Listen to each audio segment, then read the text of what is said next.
अनुराग ठाकुर हो या अमित शाह जी हों या राजनाथ सिंह जी हों, इनका बेटा बजरंग दल के कौन से पद पर है, हमें पता लगना चाहिए। उन्हें भी तो हिंदू धर्म की रक्षा करने की उन्हें भी चिंता होनी चाहिए।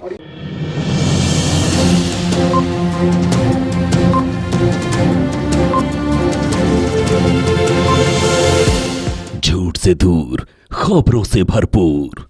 भगाया था, हमारे बुजुर्गों ने भगाया था, हम तो दुश्मन बन गए। और जो अरब के मुसलमान हैं उनके साथ गलबैयां हो रही हैं, बैठ के आईपीएल देखा जा रहा है। वीडियो बना के धमकी दिया जा रहा है कि 26 की जगह 2600 को मारा जाएगा। देखिए, हमारे मुल्क को गृह युद्ध की तरफ लेके जाना चाह रहे हैं ये लोग। ये मैं आपको समझाना चाहता हूँ, इस चीज़ को हम होने नहीं देंगे।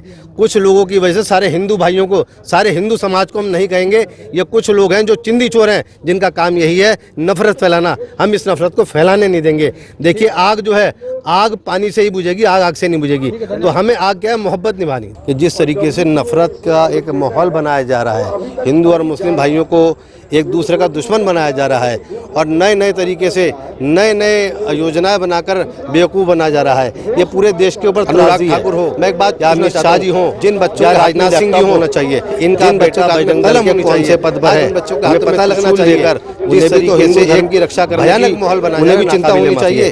दूसरी बात मैं आपसे पूछना चाहता हूँ, अनुराग ठाकुर हो या अमित शाह जी हों या राजनाथ सिंह जी हों, इनका बेटा बजरंग दल के कौन से पद पर है, हमें पता लगना चाहिए। उन्हें भी तो हिंदू धर्म की रक्षा करने की उन्हें भी चिंता होनी चाहिए।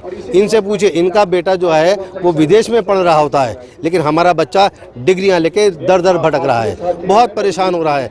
देखिए, आम आदमी बहुत परेशान है, उसके पास रोजगार नहीं है, कुछ नहीं है, जुमलों के अलावा कुछ नहीं है। आईटी सेल का मामला यही है, कहीं की वीडियो कहीं देकर एक दूसरे को, भाई और भाई को दुश्मनी लड़ाया जा रहा है। ये हम होने नहीं देंगे। एक दूसरे के साथ मोहब्बत के साथ जो रहते आए हैं वो रहते रहेंगे।